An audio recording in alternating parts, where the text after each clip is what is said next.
إن الحمد لله نحمده ونستعينه ونستغفره ونعوذ بالله من شرور أنفسنا ومن سيئات أعمالنا من يهده الله فلا مضل له ومن يضلل فلا هادي له وأشهد أن لا إله إلا الله وأشهد أن محمدًا عبده ورسوله يا أيها الذين آمنوا اتقوا الله حق تقاته ولا تموتن إلا وأنتم مسلمون يا أيها الناس اتقوا ربكم الذي خلقكم من نفس واحدة وخلق منها زوجها وبث منهما رجالا كثيرا ونساء واتقوا الله الذي تساءلون به والأرحام إن الله كان عليكم رقيبا يا أيها الذين آمنوا اتقوا الله حق تقاته يا أيها الذين آمنوا اتقوا الله وقولوا قولا سديدا يصلح لكم أعمالكم ويغفر لكم ذنوبكم ومن يطع الله ورسوله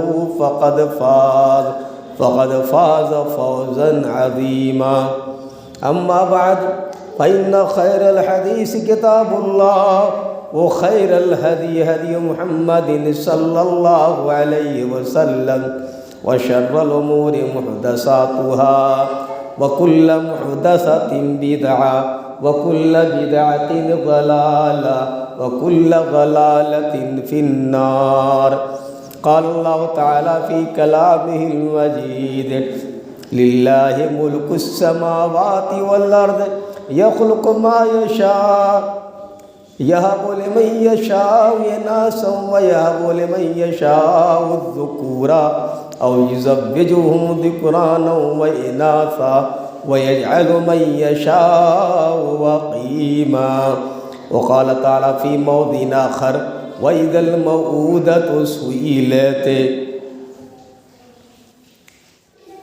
محترم حاضرین جمعہ اور میری دیگر ماں اور بہنوں، آج کا یہ خطبہ جمعہ انشاءاللہ العزیز بیٹی اور بہن کے تعلق سے ہے. خطبہ مسنونہ کے بعد میں نے ایک آیت کریمہ پڑھی ہے جس کا تعلق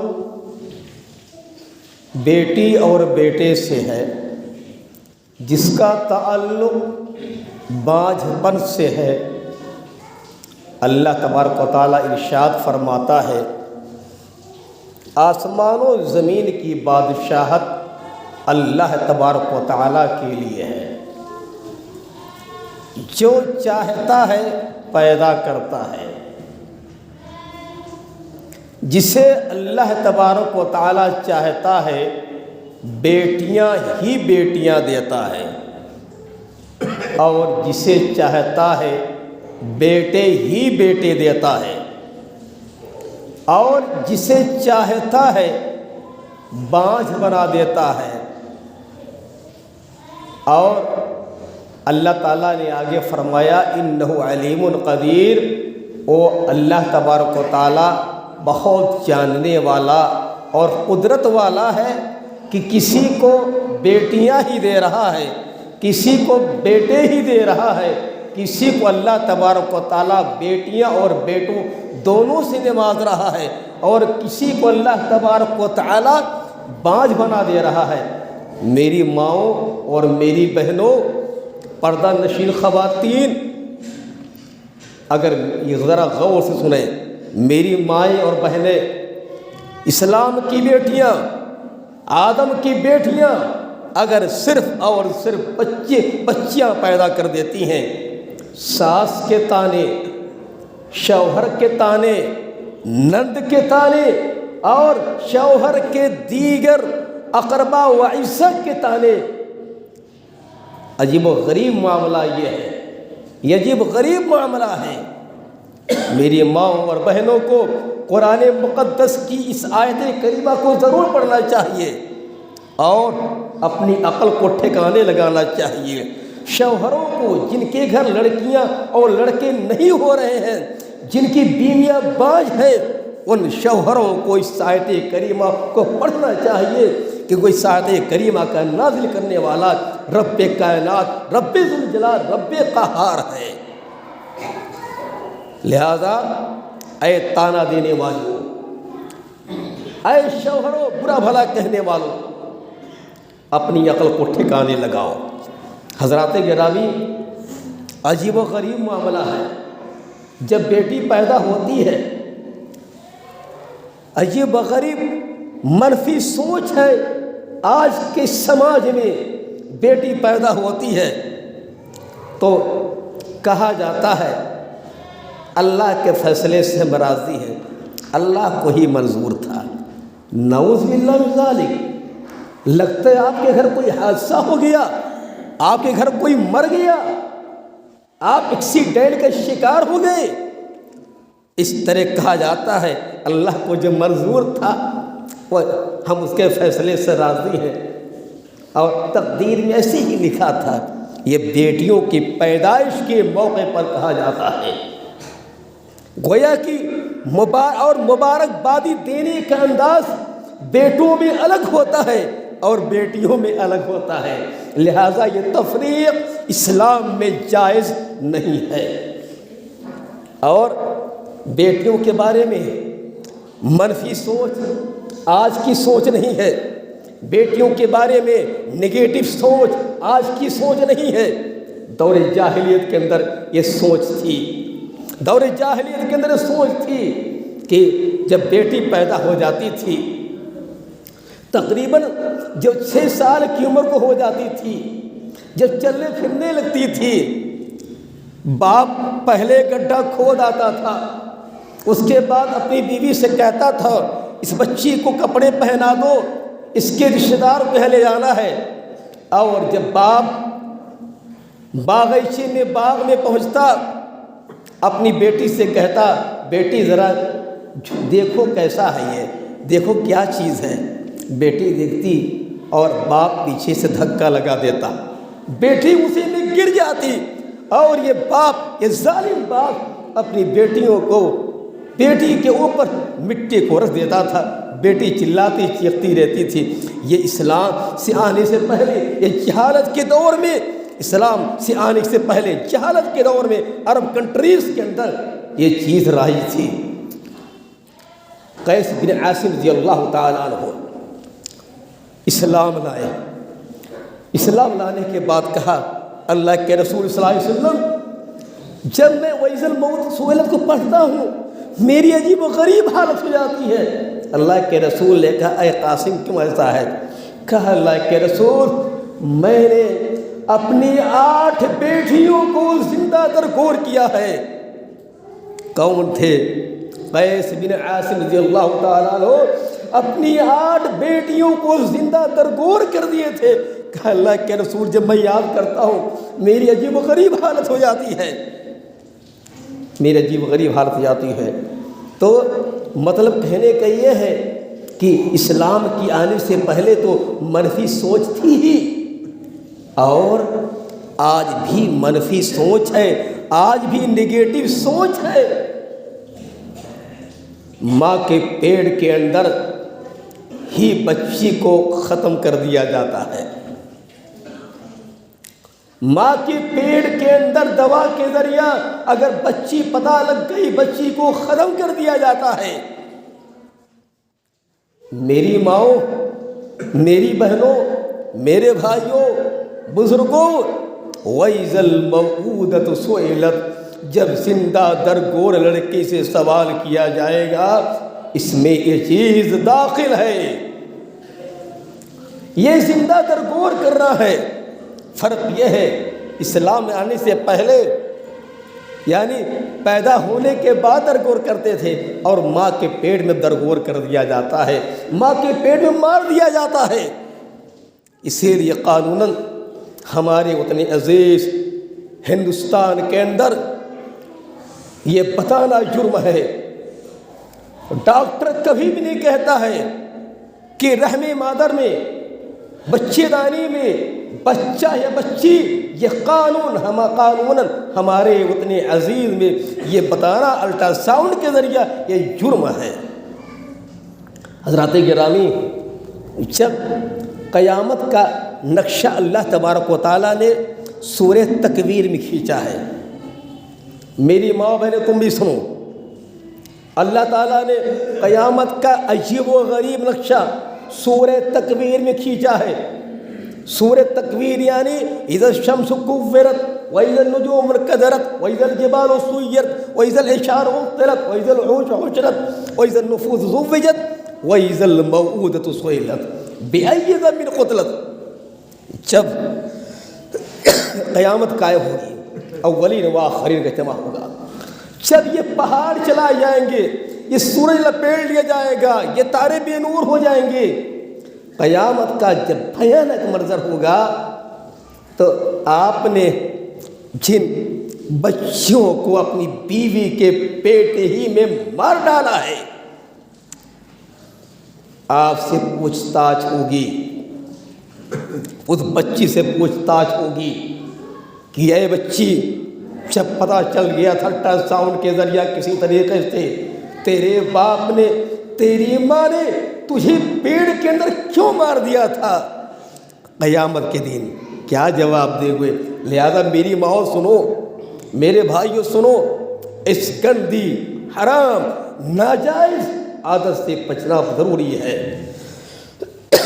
حضرات گرامی، اس طریقے سے اسلام کے اندر بیٹیوں کی بڑی عظمت ہے، بڑی اہمیت ہے۔ اور انبیاء کرام کو دیکھ لیجئے، آپ صلی اللہ علیہ وسلم انبیاء کرام کو ابو البنات کہا جاتا ہے۔ آپ صلی اللہ علیہ وسلم کے 3 بیٹے پیدا ہوئے، قاسم، عبداللہ، ابراہیم، تینوں ماں کی گود میں تھے، انتقال کر گئے۔ آپ صلی اللہ علیہ وسلم کی 4 بیٹیاں تھیں، زینب، رقیہ، ام کلثوم، فاطمہ۔ چاروں کی شادی ہوئی، چاروں اپنے گھر گئی۔ فاطمہ رضی اللہ تعالی عنہا سے حسن حسین پیدا ہوئے، بڑے پیارے، اور زینب رضی اللہ تعالی عنہا سے امامہ پیدا ہوئی۔ تو آپ صلی اللہ علیہ وسلم اپنی بیٹی فاطمہ سے، جو چھوٹی بیٹی تھی، عمر میں چھوٹی تھی، سب سے لاش، آپ صلی اللہ علیہ وسلم زینب سے پیار کرتے تھے، رقیہ سے، ام کلثوم سے، اور فاطمہ سے بہت زیادہ محبت کرتے تھے۔ شادی ہونے کے بعد فاطمہ آتی، آپ اٹھ کر کے فاطمہ کے پیشانی کا بوسہ لیتے، اپنے بغل میں بیٹھاتے۔ آپ فاطمہ کے گھر جاتے، فاطمہ اٹھ کر آتی، اپنے ابا حضور صلی اللہ علیہ وسلم کے پیشانی کا بوسہ لیتی اور اپنے بغل میں بیٹھاتی تھی۔ اس طریقے سے امامہ رضی اللہ تعالی عنہ جو زینب کی لڑکی ہے، آپ صلی اللہ علیہ وسلم کی نتنی، آپ صلی اللہ علیہ وسلم نواسی ہیں، آپ صلی اللہ علیہ وسلم نماز میں اس کو اپنے کندھے پر بیٹھاتے تھے۔ تو مطلب کہنے کے یہ ہے کہ اسلام جب آیا، اس نے بتلا دیا کہ بیٹیاں گھر کی رونق ہے، بیٹیاں خاندان کی زینت ہے، اور بیٹیاں یہ باپ اور ماں کے لیے جنت کا ٹکٹ ہے۔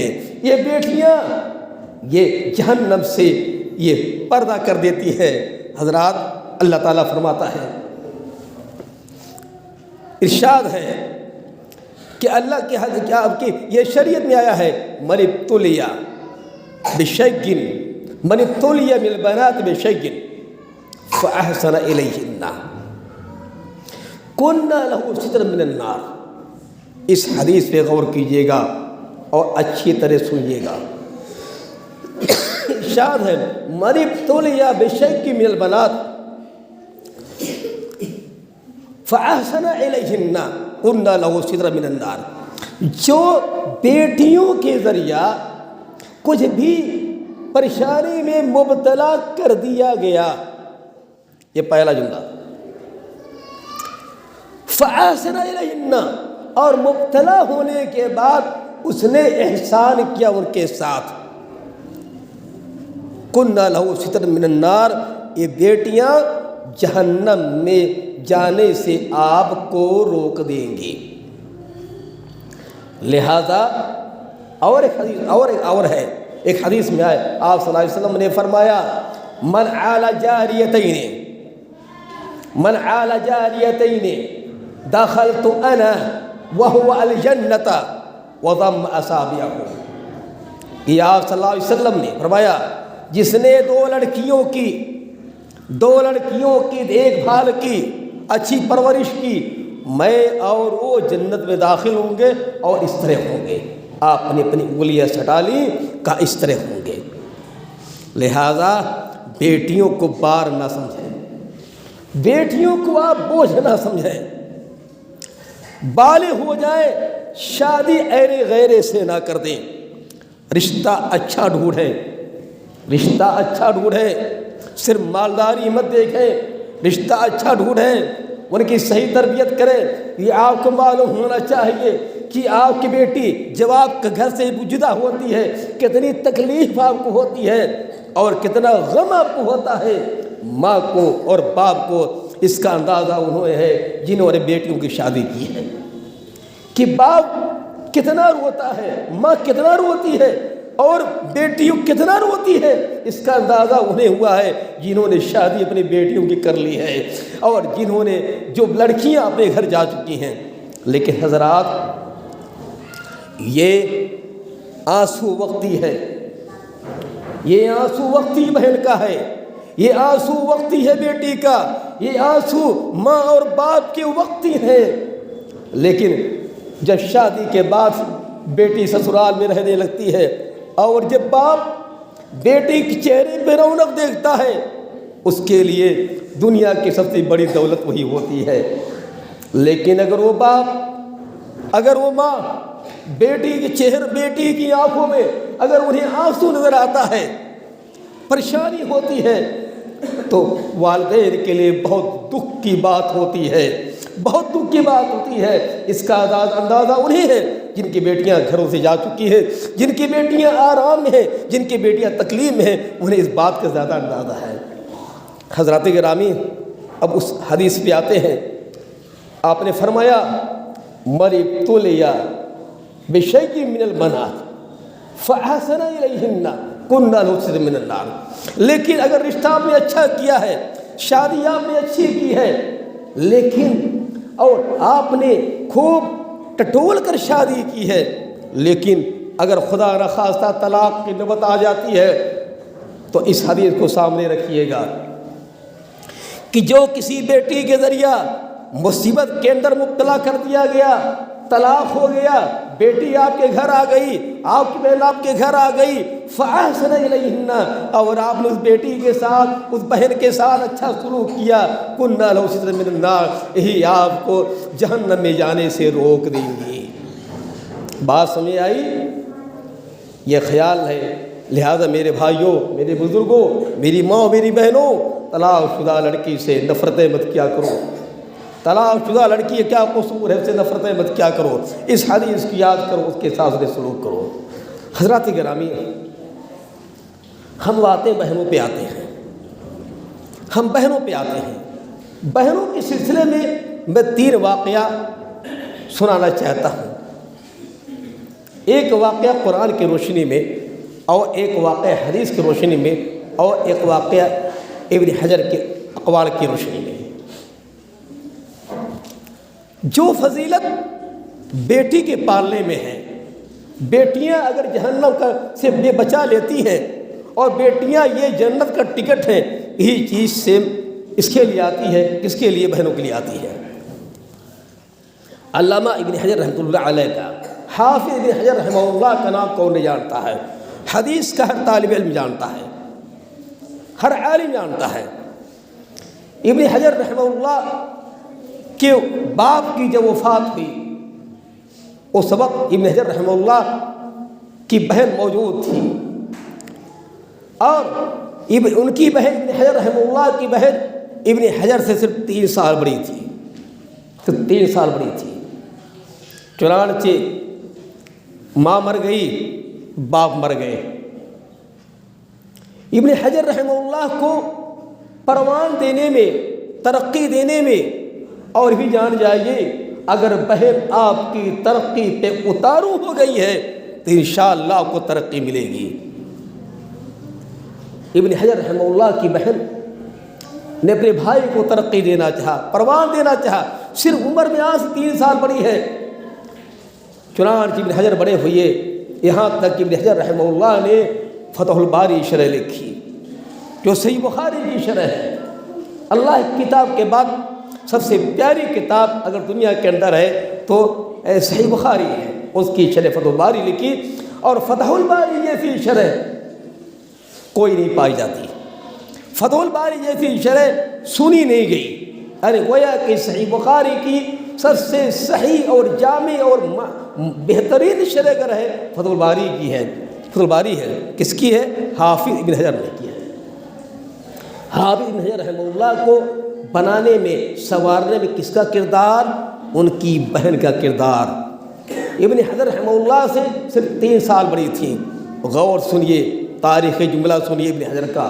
ابن حجر فرماتے ہیں بکانت بارتن محسنتن قاریتن کاتبتن انتفعت بها وهي امی بعد امی۔ ابن حجر کہتے ہیں یہ میری بڑی بہن جس نے میری دیکھ ریکھ کی ہے، یہ جو ہے یعنی بڑی نیک تھی، بڑی نیک تھی، بڑا احسان کرنے والی تھی، بہترین پڑھنے والی تھی، بہترین لکھنے والی تھی۔ انتفعت بها، میں نے اپنی بوبو سے، اپنی بہن سے، اپنی آپا سے میں نے بہت فائدہ اٹھایا۔ اور جملہ صرف حجر کا کہتے ہیں یہ میری ماں کے بعد یہ میری ماں ہے۔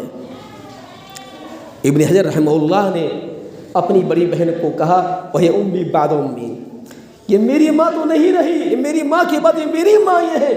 تو اے طلب علم کہنا چاہتا ہوں ابن حجر تو کہ اگر بہن اتارو ہو جائے ترقی دینے، پروان دینے میں کسی بھائی کو، انشاءاللہ وہ پروان دے کر کے رہے گی اللہ کی توفیق سے۔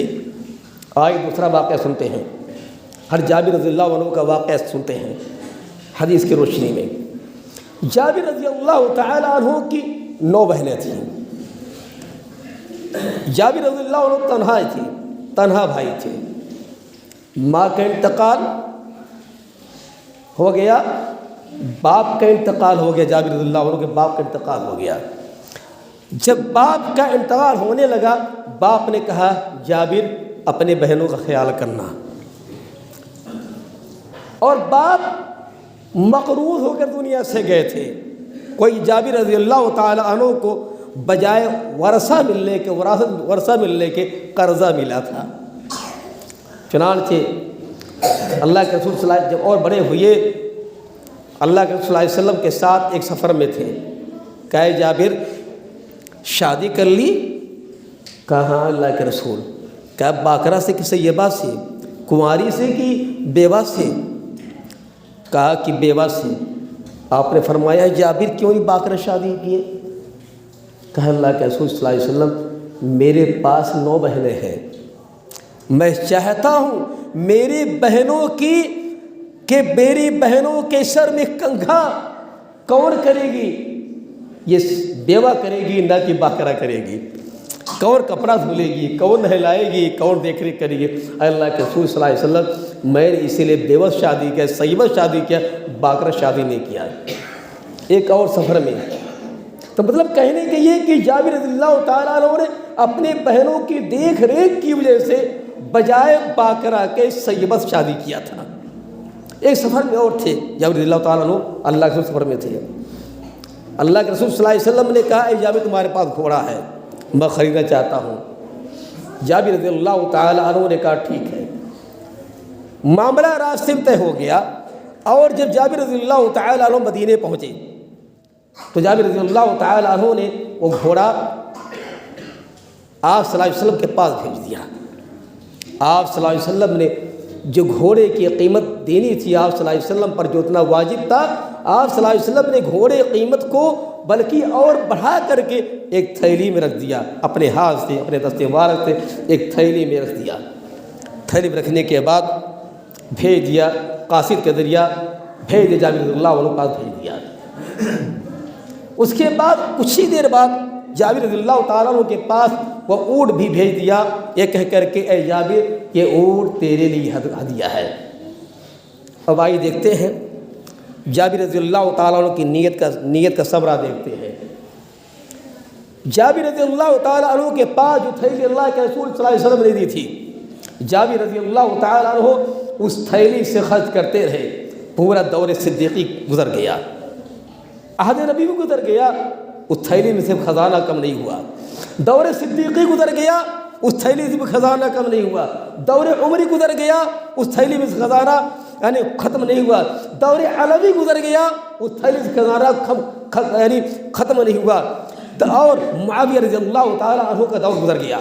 یہ معاویہ رضی اللہ تعالیٰ عنہ آپ صلی اللہ علیہ وسلم کے سالے، وہ یہ کہ یہ ماموں، یعنی آپ صلی اللہ علیہ وسلم کے سالے معاویہ رضی اللہ تعالیٰ عنہ، معاویہ رضی اللہ تعالیٰ عنہ کا دور گزر گیا، اس خزانے اس تھیلی کے خزانہ ختم نہیں ہوا۔ یزید رحمہ اللہ کے زمانے میں جب مدینہ منورہ پہ زبردست حملہ ہوا، اسی حملے کے درمیان، اسی لڑائی میں یہ تھا مدینہ کو بالکل برباد کر دیں گے، تہس نہس کر دیں گے۔ اسی حملے میں یہ جابر رضی اللہ تعالیٰ عنہ کی تھیلی غائب ہو گئی۔ مطلب کہنے کا یہ ہے کہ یہ برکت تھی، یہ برکت تھی۔ آخری واقعہ میں چاہتا ہوں قرآن سنا کر کے اپنی اس موضوع ختم کروں۔ حضرات گرامی، فرعون کی بیوی، فرعون موسیٰ علیہ السلام جب پیدا ہوئے، سب جانتے ہیں کہ فرعون قتل کرتا تھا۔ اللہ تعالیٰ نے موسیٰ علیہ السلام کی ماں کو وحی کی کہ اس کو سمندر میں باکس میں رکھ کر کے، صندوق میں رکھ کر کے سمندر میں ڈال دو۔ موسیٰ علیہ السلام کو اس طرح کیا اور کہا وقالت لأختہ قصیہ فبصرت بہ عن جنب وهم لا يشعرون، ڈال دیا اور کہا موسیٰ کی بہن سے کہا ذرا دیکھنا کدھر جاتی ہے یہ تابوت، یہ باکس کدھر جاتا دیکھنا۔ چنانچہ وہ موسیٰ علیہ السلام کی بہن وہ دیکھتی رہی لیکن لوگ احساس نہ کر سکے۔ جیسے وہ چل رہی دریا کنارے، لوگ احساس نہیں کر پائے کہ موسیٰ علیہ السلام جس میں ڈالے گئے ہیں، جس باکس میں رکھے گئے ہیں، اسی کی دیکھ ریکھ کر رہی ہے۔ قرآن شاہد ہے، وہ ملائے شروع جان نہیں سکے وہ، یہاں تک کہ دیکھتے دیکھتے وہ کہاں پہنچا، وہ صندوق کہاں پہنچی، فرعون کے محل پہنچ گئی۔ موسیٰ علیہ السلام کی بہن فرعون کے محل میں داخل ہو گئی، خاموش دیکھتی رہی۔ اللہ فرماتا ہے وحرمنا علیہ المراضع من قبل وقالت هل ادلکم علی اہل بیت یکفلونہ لکم وهم لہ ناصحون۔